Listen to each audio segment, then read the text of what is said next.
ایک مرتبہ حضرت شیخ عبدل قادر جیلانی المعروف حضرت غوث العظم رحمۃ اللہ علیہ دریا کی طرف تشریف لے گئے۔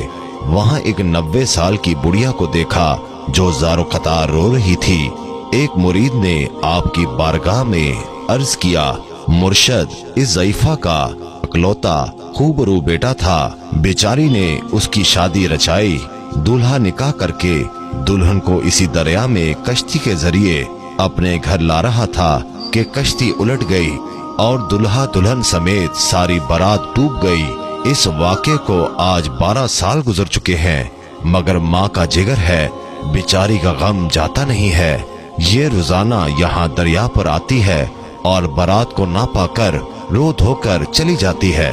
حضور غوث العظم رحمۃ اللہ علیہ کو اس ضعیفہ پر بہت ترس آیا۔ آپ نے اللہ تعالیٰ کی بارگاہ میں ہاتھ اٹھا دیے۔ چند منٹ تک کچھ ظہور نہ ہوا، یعنی کوئی کشتی یا کوئی سواری یا کوئی ڈوبا ہوا شخص نمودار نہ ہوا تو آپ بےتاب ہو کر بارگاہ الہی میں عرض گزار ہوئے، اے مالک و مولا، اس قدر تاخیر کی کیا وجہ ہے؟ ارشاد ہوا، اے میرے بندے، یہ تاخیر خلاف تقدیر نہیں ہے۔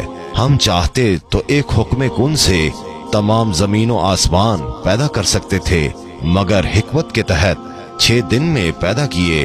بارات کو ڈوبے ہوئے 12 سال گزر چکے ہیں، اب نہ وہ کشتی باقی رہی ہے، نہ ہی اس کی کوئی سواری۔ انسانوں کا گوشت وغیرہ بھی دریائی جانور کھا چکے ہیں۔ ریزہ ریزہ کو اجزائے جسم میں اکٹھا کروا کر دوبارہ زندگی کے مرحلے میں داخل کر دیا ہے۔ اب ان کی آمد کا وقت ہے۔ ابھی یہ کلام اختتام تک نہ پہنچا تھا کہ وہ کشتی اپنے تمام تر ساز و سامان کے ساتھ بما دلہا دلہن اور باراتی سطح آب پر نمودار ہو گئی اور چند ہی لمحوں میں کنارے آ لگی۔